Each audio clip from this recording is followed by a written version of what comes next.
It's Wednesday, and you know what that means. It's time for I Can't See Shit. I thought you were going to say Greg Cherry After Dark. I mean, I could, but then it'd be like kind of, yeah, let's go. Let's do that. That would be great after dark, and nobody's paying to see that. So, on a serious note to kick the show off, rest in peace, Coach Lou Holtz. Whoa, he passed away?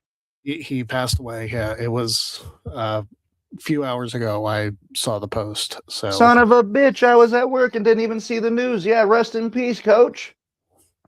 Coach Holtz, notably the last Notre Dame coach to win the national championship.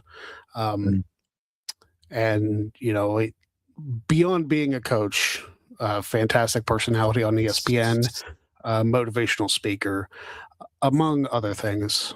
Great family man. Coach Holtz, we're going to miss you. Yeah, I was not expecting that when we went on the air.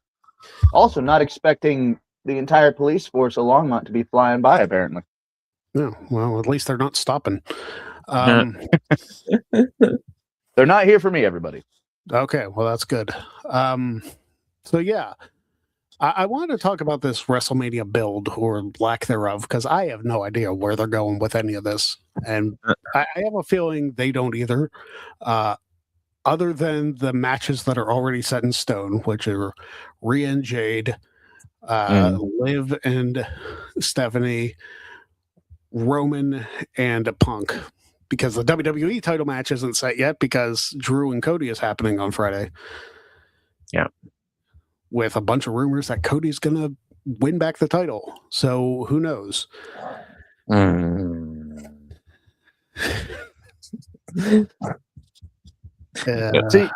See, I've already got my own theory on what they're going to do with that title match. So I want to see what your guys' thoughts are about that. I mean, I was thinking that Drew was going to mess with so many people that they were just going to make it a multi-man. But if you lose the title, then like I feel like all that story built around it is kind of wasted. You know what and I your mean? thoughts? So here's what I'm thinking. Well, yeah, from what I said yesterday, I thought they were going to make it into a fatal four-way with Cody, Orton, Drew, and Jacob Fatu. But, I mean, I'm going to take it with a grain of salt. You know, like you said, Cody is rumored to win the title again. So they have it one-on-one versus Cody versus Orton. And then Drew and Jacob Fatu are just going to have their own singles match at WrestleMania. I've also heard the rumor that Jacob Fatu's not even going to be in that, and it's going to be Drew and Nick Aldis. No, so, well, you know what? At least there's. Go ahead, Greg. Sorry. I was going to say that one would make sense, which kind of leaves Sammy and Jacob to their own devices, and it could be one of those things where they still haven't revealed who attacked Jacob Fatu. Correct. Maybe it was Sami Zayn. Interesting. I mean, that's if you're going to tie up all these knots and have the rest of the rope go off in other directions, like at least make it all connect somehow. Yeah.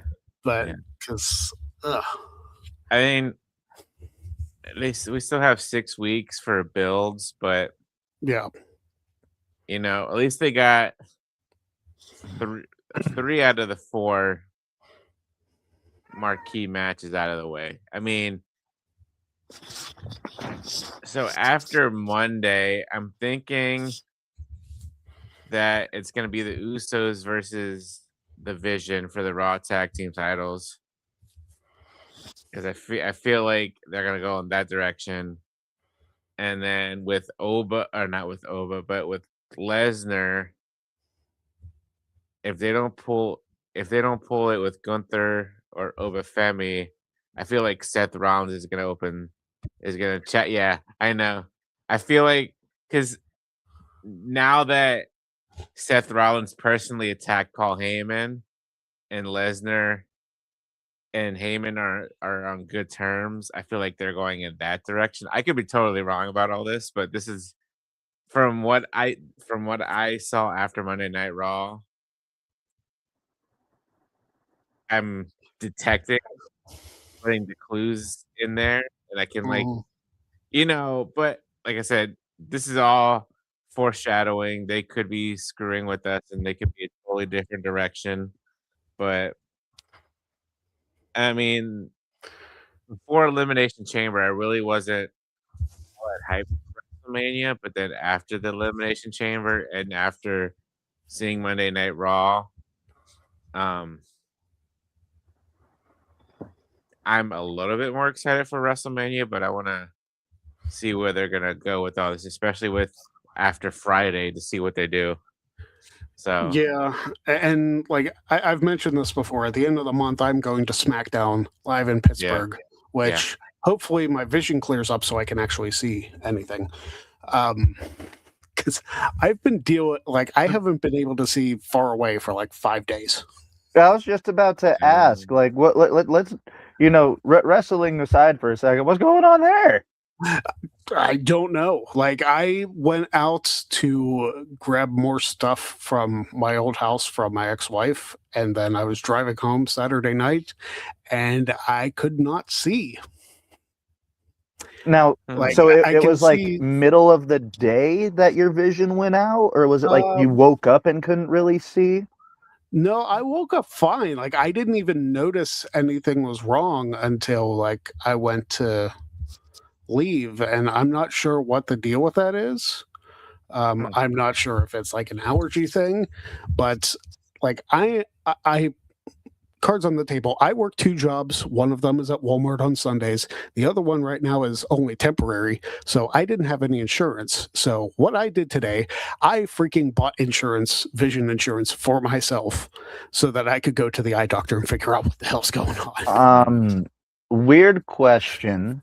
Yeah. Have you checked your blood sugar recently? Oh, I'm guarantee I'm diabetic. Well, the thing is my wife, like the way that we found out that she was the type 1 diabetic was because her vision started going out.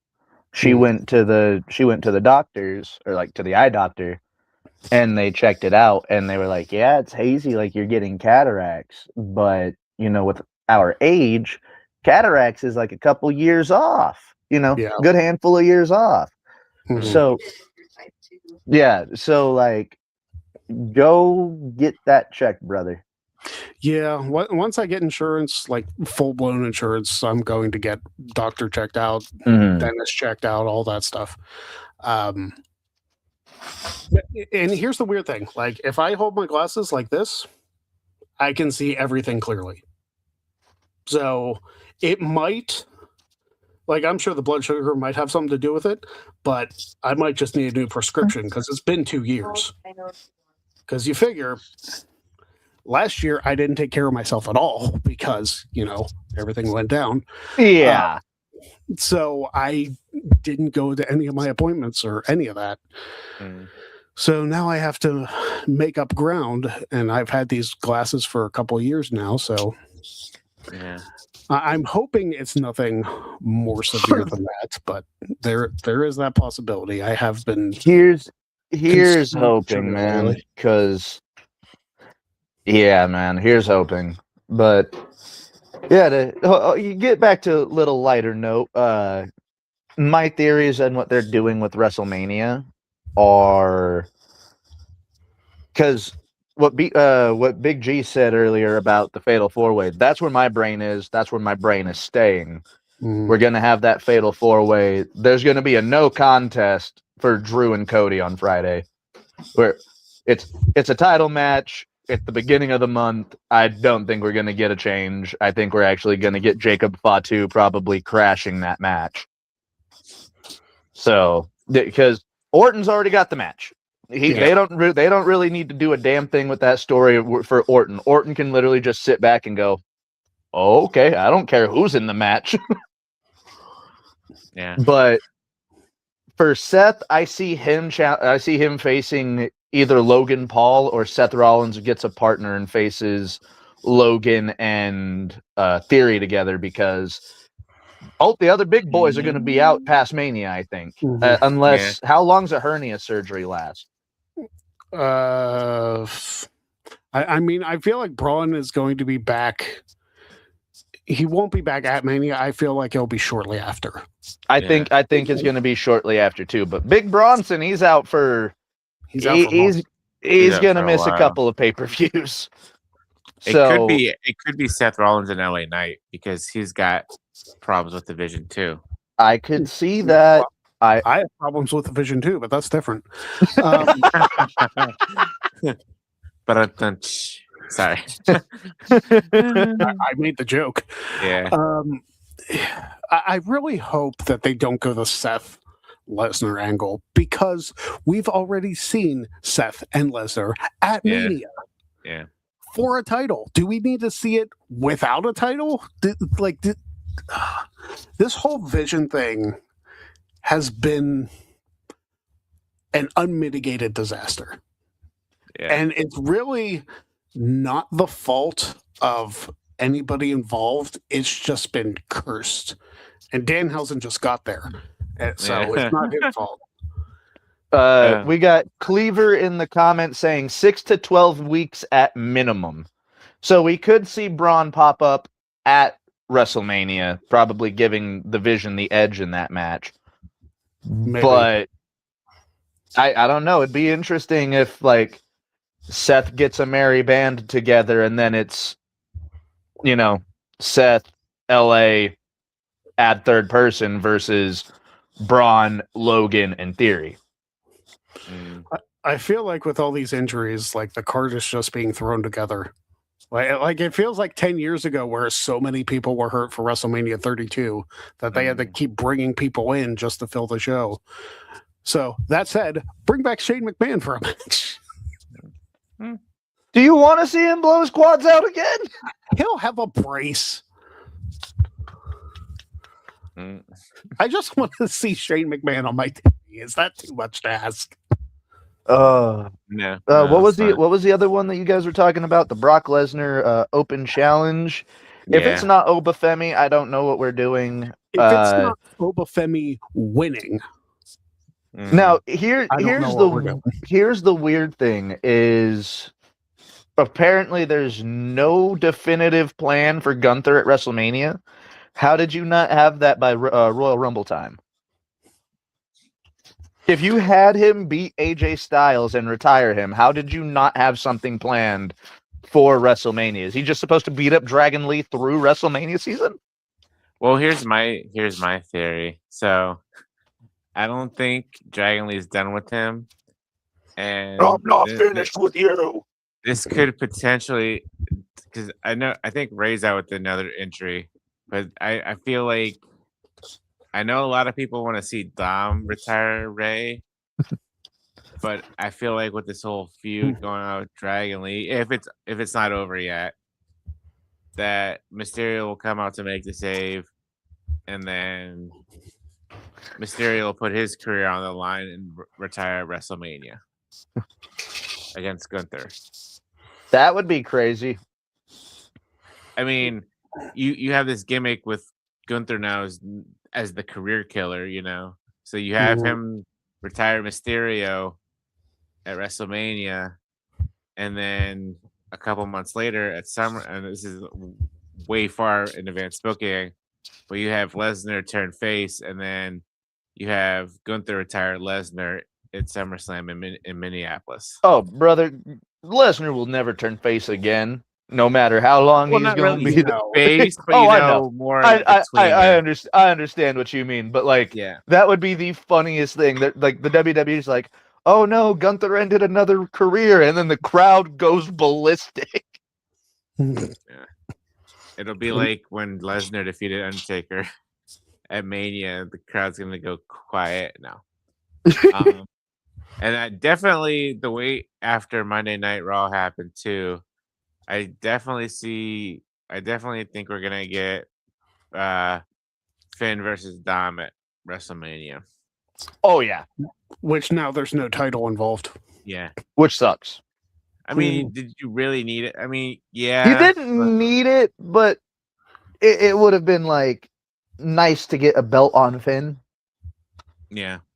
A singles title, because he's had the tag titles, and him and McDonough did nothing with them. Right. So,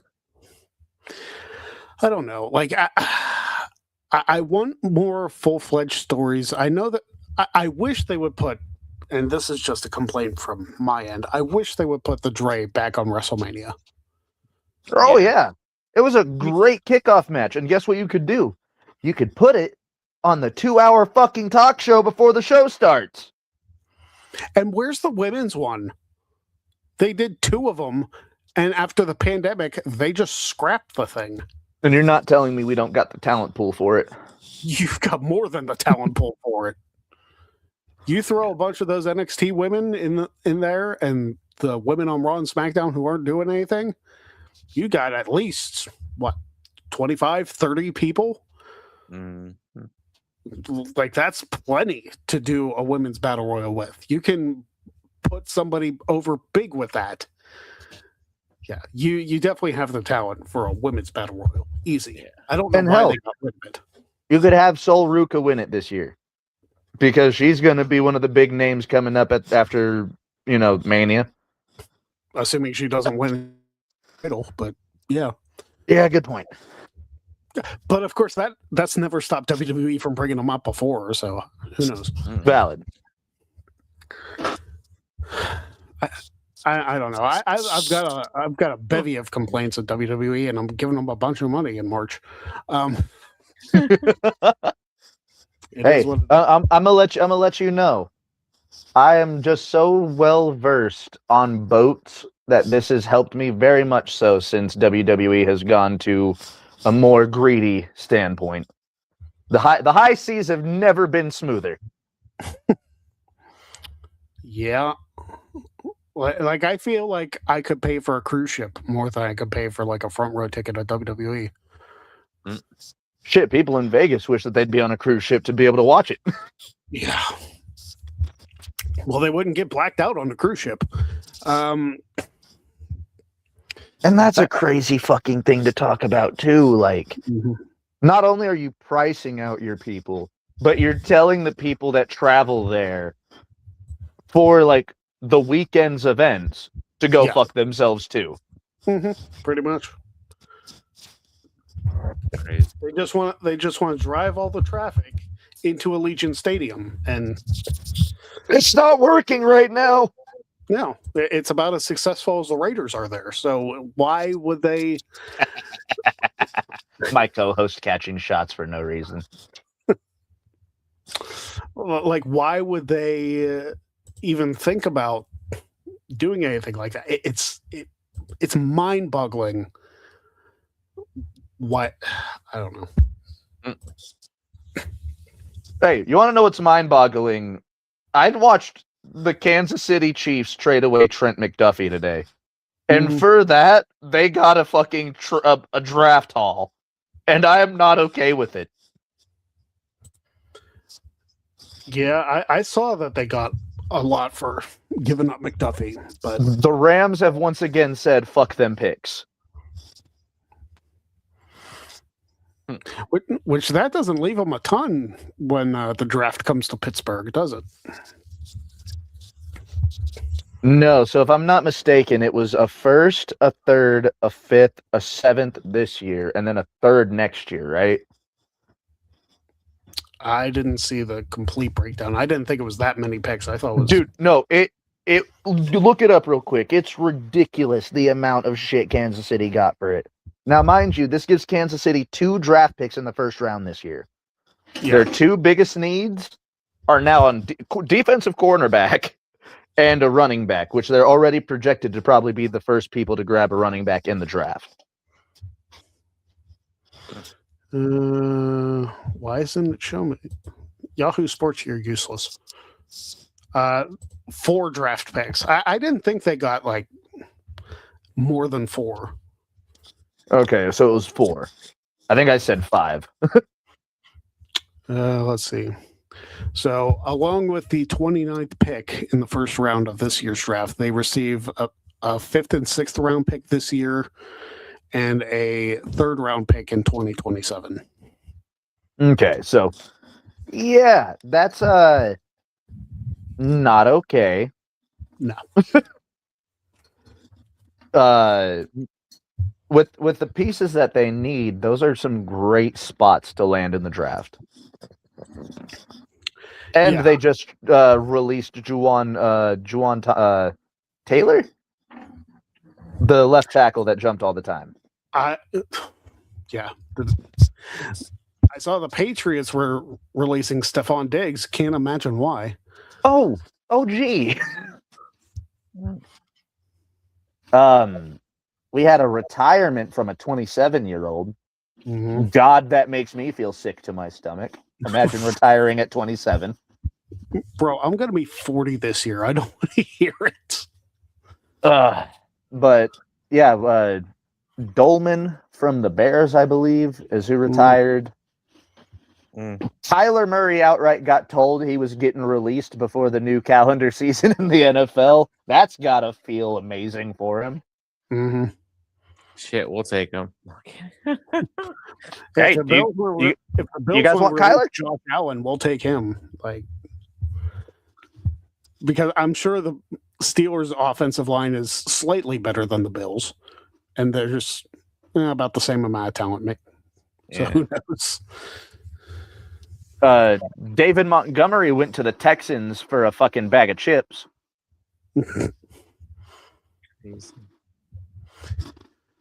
Oh, the NFL. Yeah, and then baseball's in full swing. We've already got, people yelling at umpires.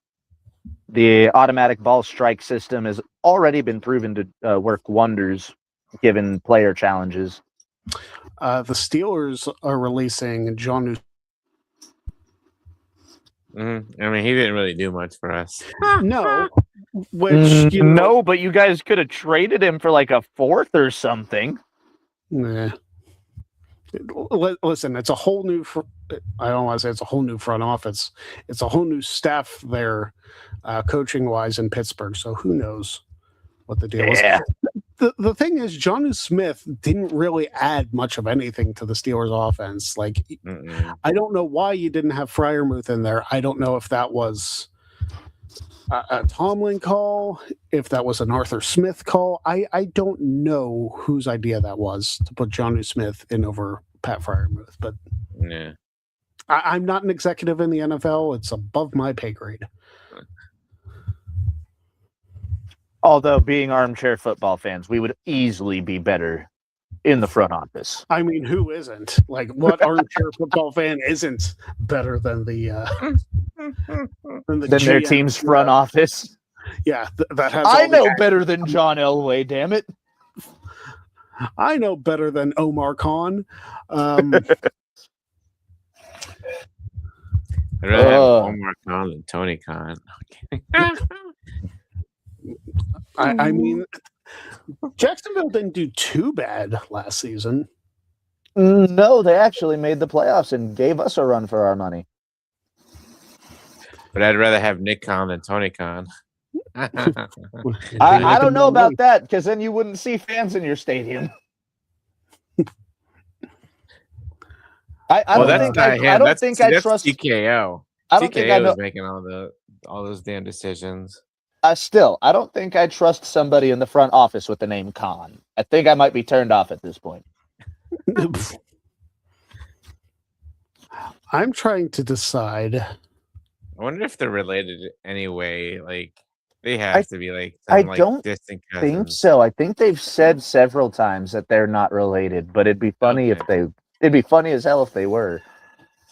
Yeah, they said they're probably not because they don't want that tension. Could you imagine that fucking Thanksgiving? They don't have the full draft order yet.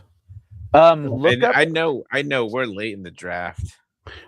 The Steelers are, as of today, 21st. Yeah, I was about to say the best thing to look up since the combine just ended. Look up most recent mock drafts. Here's the thing with mock drafts: like after like the first 5 picks, they all go to hell. Well, at least the thing with mock drafts is you at least get to see where they're drafting at,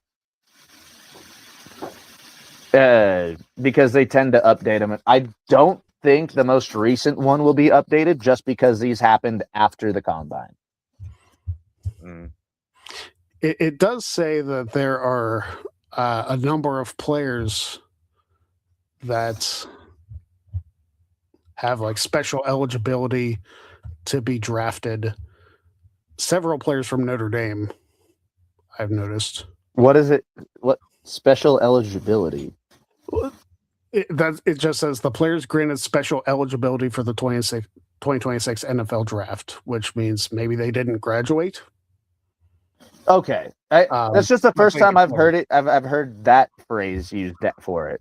Yeah, because like I've heard of players getting in the draft like after their sophomore season. Right.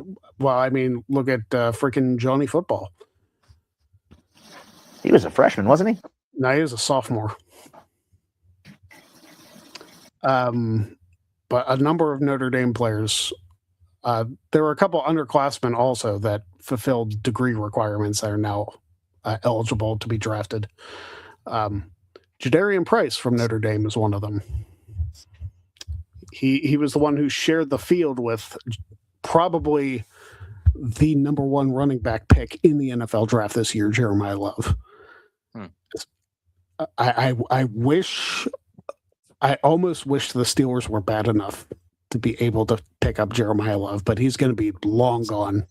If the Kansas City Chiefs pick up Jeremiah Love, I might just find a plane ticket. Look, brother, I understand you just got drafted to the Kansas City Chiefs, and this might seem like the best choice of your life. No show them. You want to pull an Eli Manning? No show the camp. Don't show up. You'll end up in a better team. And if it just so happens to be Cleveland, I'm sorry, buddy. Oh, man, if Jeremiah Love gets selected by Cleveland, like, poor guy. We saw how that worked out for Brady Quinn. Jeez. See, I thought Brady Quinn was going to be something, man. So did I.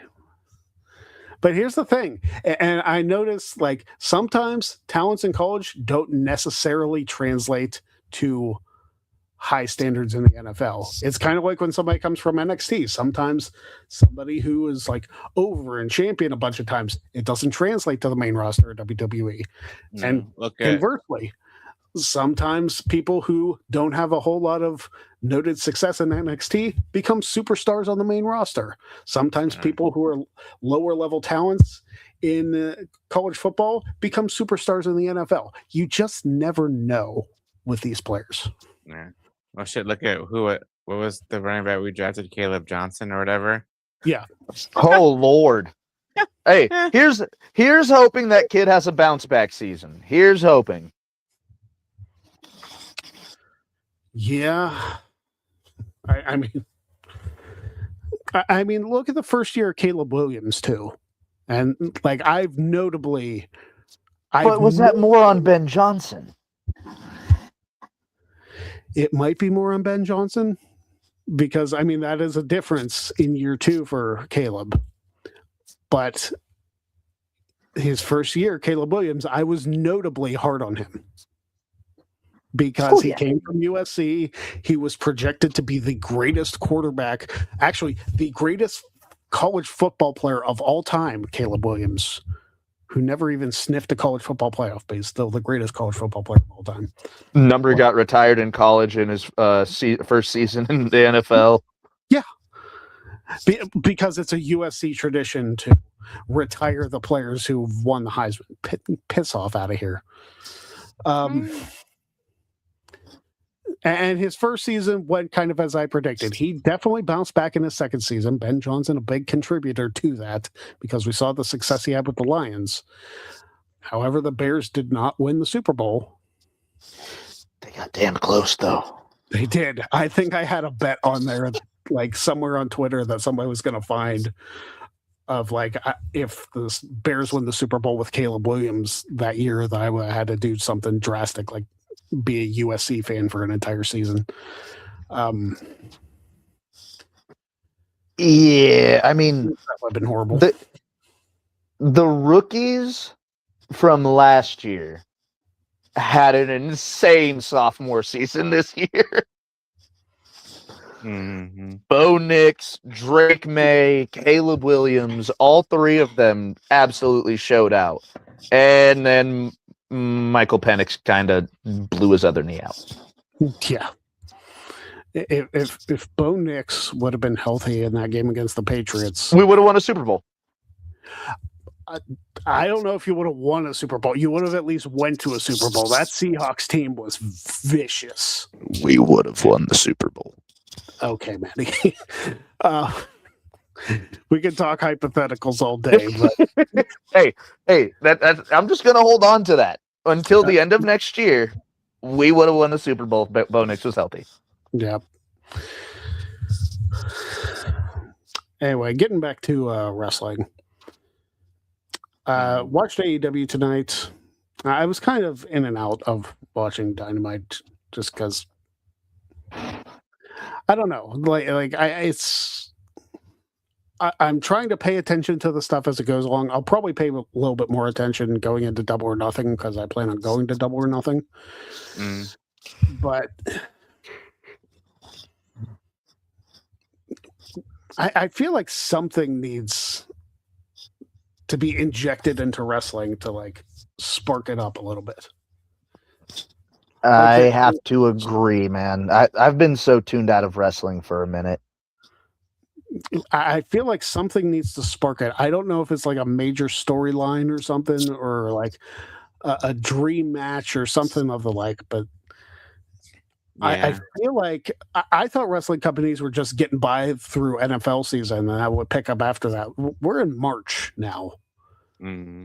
The NFL season has been long over. So, okay, what are you doing, guys? Like that's I want to enjoy wrestling. I really do.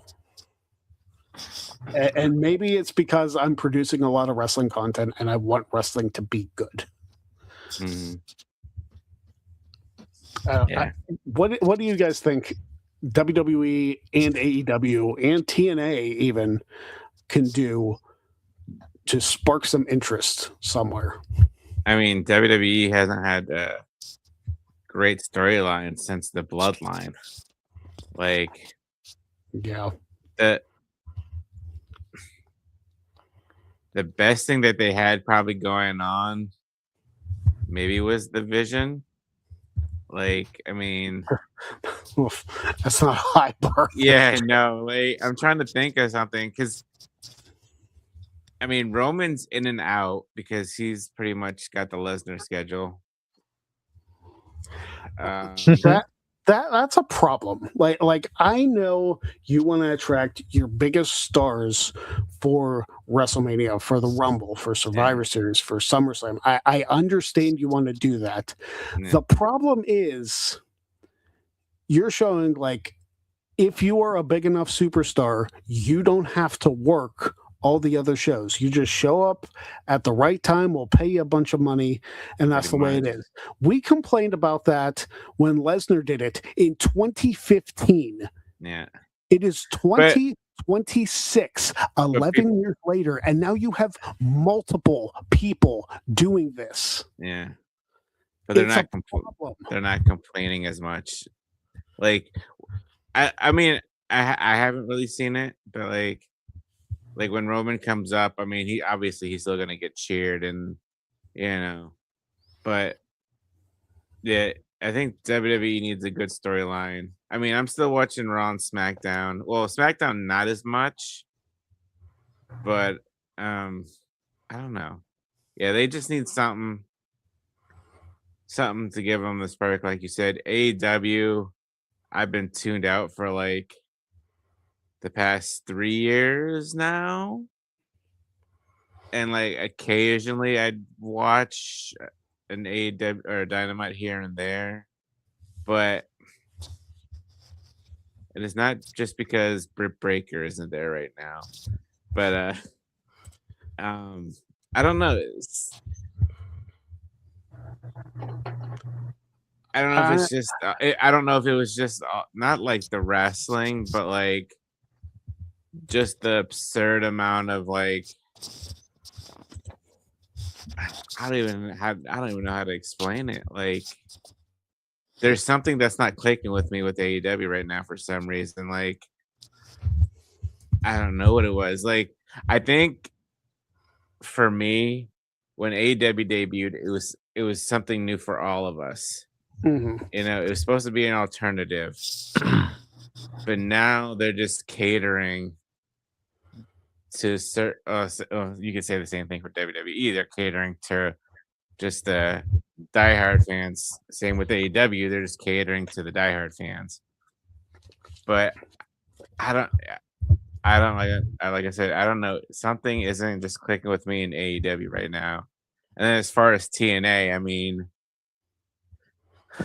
they got the whole NXT deal going on. I haven't seen that in a couple weeks, but I mean, they're on AMC, so they got that going for them. They're on an actual major channel, broadcast channel here in the US. Here's the problem with all of it. Okay. There is, dare I say, there is an overabundance of wrestling to watch. Yeah. Which is not necessarily a bad thing. Let me just straight up say it is not a bad thing. But for somebody like us who does not get paid to watch wrestling, it is a lot of commitment. Yeah. It's a lot of commitment to watch 3 hours of Raw, 2 hours of NXT, 2+ hours of Dynamite, 2 hours of TNA, 3 hours of SmackDown, and, you know, throw in the pay-per-views, PLEs, whatever. That's a lot of stuff. And not to mention, like, there's New Japan, which is on, like, early in the morning, and it's just so much. But that's been the case for several years now. Like, since AEW started, we have seen a plethora of much more easily accessible wrestling to watch. Like, we've got but that's go ahead. Go ahead. Finish your thought, Maddie, and then I was just gonna say, like, with that, like, you've got MLW on YouTube, you've got all of these other independent promotions on YouTube that are so much easier to watch, sometimes easier to digest, on top of 3-4 major promotions that are still fighting to be that top spot, even though you've got really 2 that are in the running anymore because New Japan got fucking gutted. Yeah. Well, okay, so it's not. Well, I know Greg said Raw's 3 hours, but it's 2 hours. But that's not the point I was getting at. 2.5, so, really. Yeah, 2.5. But like you said, there's a whole bunch of wrestling out there, which is a good. You said it's a bad thing, but it's also a good thing because if you're not watching one promotion, you can watch another promotion. So if you're not watching WWE, like a certain Noah Foster, you know, he watches his New Japan and Stardom and AEW, you know, or if you don't have a guy, if you're not watching AEW, you can watch WWE. Or if you don't watch any of the promotions, like Maddie said, you can go on YouTube and watch all the independent, like GCW, JCW, MLW. You know, if you still pay for the Ring of Honor pass thing, you can watch Ring of Honor on Thursdays. You know, so catch Okada on there. You know, there's so much wrestling out there, and there's so much content out there. So if you're, like I said, if you're not interested in one, you can watch another. Not like back in the day, all you had was WWF and WCW, and then ECW in there. ECW, So I think my thing is maybe I thought it would be easier to watch more wrestling now that I don't have to answer to anybody. But I don't know. Like, maybe it's the fact that, you know, I'm pushing 40. Maybe it's the fact that, like, the storylines on TV have not been Like they've been very much week to week. There's Mhm. rarely anything set up long term anymore. Mm-mm. And maybe we got spoiled by the Bloodline storyline. The fact that it was so in depth, the fact that Roman's title reign was so long that it was intriguing because we wanted to see where it would go. Yeah. And then once that ended at WrestleMania 40, you have to reset. You have to come up with something else. And in 2 years, I don't think they've done that. Mm-mm. Hell, even Roman said that. Roman said, I gave you guys 4 years, 4 consecutive years where all you had to do was build everything else and I could carry the main story. Yeah. And in the 2 years since, there's been hardly anything. You still have to rely on Roman. You still had to rely on the bloodline whenever they put Jey Uso on top. Mm-hmm. Like, yeah, y'all are not wrong. Like, I don't even know if there's really a thing that we can do to inject some kind of resurgence into this, because in my mind, you gotta fucking gut WWE's creative. Clearly, they don't know what the fuck they're doing. Shoot, we had a conversation, I think, over a month ago now on the review. Shit, they might be using AI for their storylines. Yeah, early form AI, like shit that can barely form Will Smith eating spaghetti. Yeah. But And you got all these writers, and it's not the producer's fault no. that produce the matches. It's the writers that can't come up with anything. And if you can't come up with something creatively for 2 people for at least 3 months, then yeah, your shit's gonna fucking suck. As for AEW, it's so fucking all over the place. Like, you get one main story or 2 main stories, and then everything else is just Don Callis family, Don Callis family. The thing with AEW is they don't put a ton of time into stories outside of like their main championships. Mm. And they really should. Or at least they maybe it's because I don't watch Collision a ton, so I don't. But they've yet to make Collision feel like it's on the same level of importance as Dynamite. You know what I mean? Mm-hmm. And it's hard for them to do that too, because since they run on Saturdays, they run up against WWE PLE sometimes. Mm-hmm. I know a lot of AEW fans are going to hate this. Collision hasn't mattered since CM Punk was there. No. Because that was supposed to be his show. Yeah. And they tried running, the other show, and it didn't. Rampage. Yeah, they tried running Rampage on, Friday nights? Yeah. And they tried to go up, or was it run, I think it was run after SmackDown. Yeah. That wouldn't work now because they'd be overlapping SmackDown, and well, they did that. They did that when SmackDown was still 3 hours. They would run, because Dynamite Rampage started at 10. Yep. And then it'd be going into the 3rd hour of SmackDown. Mm.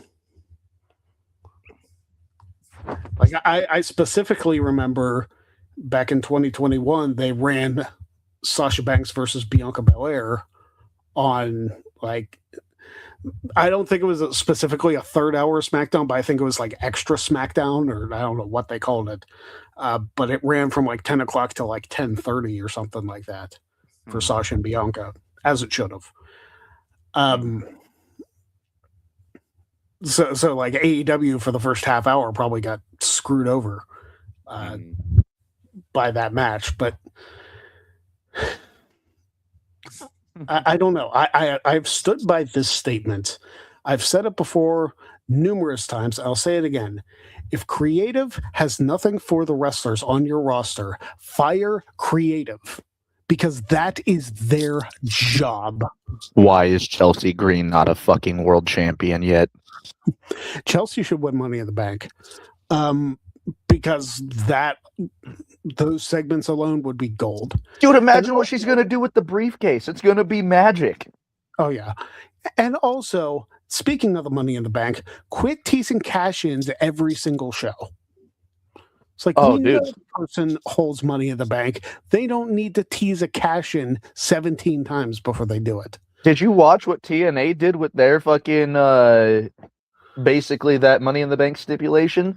Nick Nemeth was walking out like he was going to challenge every week, but would always get his ass kicked. Yeah. They did the same thing when he won Money in the Bank. He teased a cash-in, and out comes like John Cena or something to kick his ass. Like, it's the same thing. Like, we know you have the thing. You can do other stuff, or just actually cash it in and don't do a bunch of run-ins to like, like cutting. Like, I know, like, cutting people off in the middle of the matches is to like build heat or something. You're not building heat by continually doing Money in the Bank cash-ins or Feast or Fight cash-ins or anything like that. It's what would really build heat? Fucking cashing in the middle of a match when both men are down and winning the title and running off to end the show. That's how you build heat. You know what? I had this idea, and like, it's obviously not going to happen this year because there's no Money in the Bank in play. I had this idea that I think would drive people nuts and get them talking a lot about the Money in the Bank briefcase. What if next year on the Go Home SmackDown to WrestleMania, the Money in the Bank holder cashes in on whoever the champion is in the main event and wins? And absolutely just fucks over what that original match was at Mania. Yep. And then, like, it becomes a triple threat or whatever, but the Money in the Bank holder gets to go into the main event of WrestleMania as champion. I would love it. People wouldn't see it coming. People might be pissed, be like, look at all these advertisements we did. Now we have to change it all. It's like, guess what? You could see it coming because it feels you like could have around to do anything special that week. Oh, dude, you could have Triple H waiting backstage in Gorilla, just like huffing and puffing, pissed off. Yeah. And then, like, the smarmy heel with the Money in the Bank goes, I just ruined your main event. Be like, now I'm the main event of WrestleMania. You figure it out from here. Because like, that would be an awesome way to close the Go Home show. Not even close. I would open the Go Home show with that. Because you have the entire show. The storyline is trying to figure out how to fix WrestleMania. Just have Michael Cole in hysterics. You're like, I can't believe this happened on the Go Home show to WrestleMania. Like on the final SmackDown before WrestleMania, he cashed a Money in the Bank and won. And now the main event is in flux. Like, this is like emergency situation. Oh, dude, you could have the entire, like, you know, Michael Cole being there. You could just have him constantly like getting yelled at through the headset and constantly trying to like update the fans with what Hunter is yelling. Because it could be like a completely chaotic situation because nobody would see it coming. Yeah. It would probably make for one of the most interesting SmackDowns of all time. Yeah, because people would talk about it. People would be like, oh, I'm not going to tune in to SmackDown. Not that big a deal. What do you mean he cashed the Money in the Bank? I wasn't watching because I didn't expect anything to happen on the SmackDown. Well, that's kind of on you at that point. Well, like, also, like, if you think about it, Go Home shows have been so fucking wet noodle for so long. Like, it would set a new precedent for Go Home shows. Yeah. Like, I'm sure I would get a ton of like pushback on that, but I would stay firm and be like, listen, you want people to tune into all your shows. You want people to, you know, expect the unexpected. You got to stop being so formulaic. You've got to take a chance. This is a chance I think you take. You can keep it as a triple threat. Like, you can, at the end of the night, be like, yes, whoever the Royal Rumble winner is still gets the championship shot. But because the champion was signed to be in the main event, it's going to be a triple threat match. And like that, it's an easy way to get out of it. But like just the unmitigated chaos of, hey, the main event is fucked up. Well, Yeah. because you could also have the heel like pushing back all night, being like, I wasn't signed to a match at WrestleMania. They can still have their match, but I'm not going to be a part of it. Yes, you are. You're defending your title. Well, no, because the entire reason the Money in the Bank holder would do that is to main event WrestleMania. So Valid. they know what they're getting into, Mhm. or they know that they're facing at least the Royal Rumble winner, but they don't know they're facing the champion that they just beat. Mm-hmm. So it's one of those things where it's like the Money in the Bank holder gets their chance to main event WrestleMania, and maybe their title reigns 2 days, and then people will be like, well, what was the point? To get you to talk about it. Mm-hmm. And people would talk about that for years. Mm. I think it could work. Like that is an idea that I think could be successful. Absolutely. And it brings an element of surprise that we have not really had, like, albeit Saturday with Randy Orton winning the chamber, that was still an element of surprise. That shows that they still got it. Mm. Do Yeah. something like this, and it could really turn your shit around. We've also got to talk about the fact that there can't be interference in elimination chambers this many years in a row. Like, it's ridiculous at this point. Hey, you have to remember they damn near killed the Hell in a Cell concept in back-to-back years as well. Oh, a disqualification or a no contest, or And a disqualification and a no contest the next year. yeah. Which sucks because in between those two Hell in a Cells, you had Sasha and Becky in Hell in a Cell who absolutely killed it. So it's like, Yeah. sometimes I'm very concerned for the men's booking. Thank God for Drew McIntyre and CM Punk for saving that stipulation. Oh yeah, like, not that the women have been booked spectacularly in WWE, but I feel like a little more care is focused on the women, and maybe I'm wrong. Maybe I'm completely wrong. At least in NXT, it seems like the women are taken care of. Hey, But- they're not only are they taken care of, but they're just performing better. Yeah, They're just performing better. I'm curious. I'm curious. Since Elimination Chamber 2010 with Shawn Michaels interfering, has there always been interference since 2010 in the men's chamber match? No. Not every year, but you had Edge taking out Kofi. 2009. Yeah. So that was the year before. Mm-hmm. But I'm But talking about the like last- actually interfering in the match, like during them, or The last 4 years have had interference one way or the other. jeez. 4? Yeah. So 2023, Logan Paul cost Seth Rollins the U.S. title. 2024, Seth Rollins cost CM Punk. no, that was last year. 2024 was Logan Paul after he was. I mean, I don't know if that one counts necessarily. Logan Paul after he was eliminated, like, took a cheap shot on Randy Orton, so maybe that one doesn't count as much.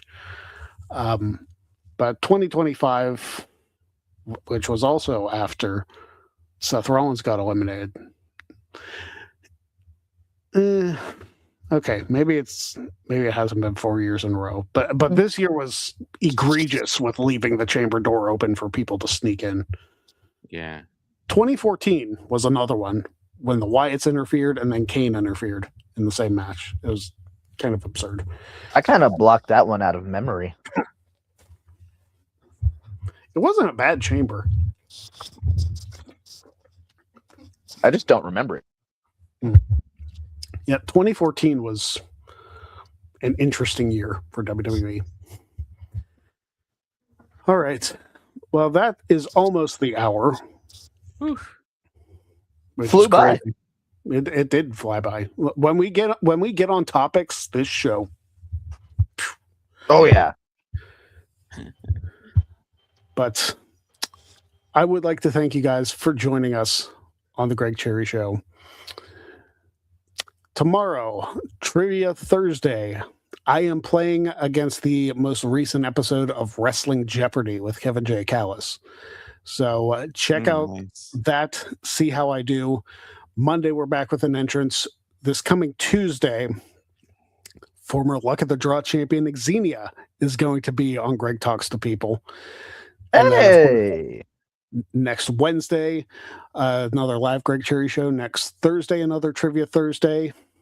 Another entrance. And then 2 weeks from yesterday, Sat Inyangi is going to be on Greg Talks to People. So we've got some good things lined up for you. I'm just creating content, hoping you guys enjoyed. I'm glad you guys enjoyed the Maven video, the episode of Greg Talks to People for that. I thought that was fantastic. It was fun. Shout out to Maven and Zach both for posting that on the YouTube channel. I got like 40 subs from that, so that was pretty awesome. But until next time, thank you for watching. Don't be a jag, and we'll see you next time on the Greg Cherry Show.